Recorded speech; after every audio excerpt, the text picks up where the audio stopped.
Dairy foods can be really nutritious, but you need to know how to make the right choices. I'm Susan Bowerman, registered dietitian, and today we're talking about dairy foods. You know, they're one of the richest sources of potassium and calcium. They're fortified with vitamins A and D. But if you're not careful and you don't pay attention to how much fat you're taking in, you can rack up your calories pretty quickly. So let's look at what 100 calories looks like from different dairy foods. We're going to start off by looking at milk.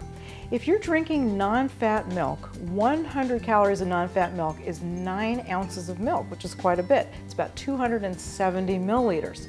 But if you switch over to the full-fat milk, you're going to get significantly less. You're only going to get about 5.5 ounces. That's 175 milliliters. And if you go even more on the fattier side and go to the half and half that you put in your coffee, you're only looking at about 4 tablespoons, and that's going to add up very quickly if you drink a couple of cups of coffee. So you're only looking at about 65 milliliters of half and half for your 100 calories. What if you turn to cottage cheese to get your dairy? Well, if you're using non-fat cottage cheese, your 100 calories will buy you a full cup. That's quite a bit of cottage cheese to eat at one serving. That's about 150 grams.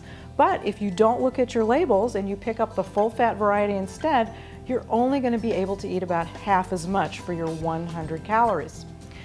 What about yogurt? Yogurt is very nutritious if you choose the right one. If you're looking at non-fat, plain Greek-style yogurt, for 100 calories you can get a full cup, 200 grams of yogurt in that serving.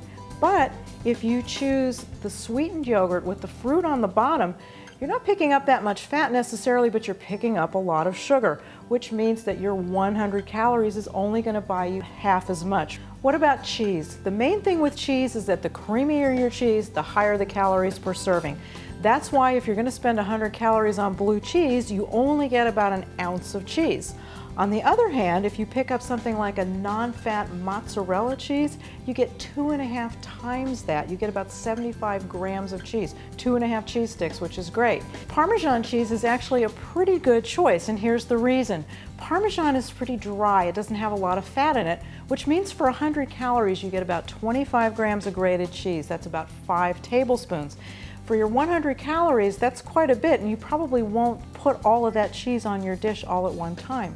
And one last thing, if you're looking at frozen dairy desserts, pay attention because your portions are very small for your 100 calories. It's only going to buy you about a half a cup of frozen yogurt or about a third of a cup of full-fat ice cream. So look at your labels carefully and choose wisely when you go to the store.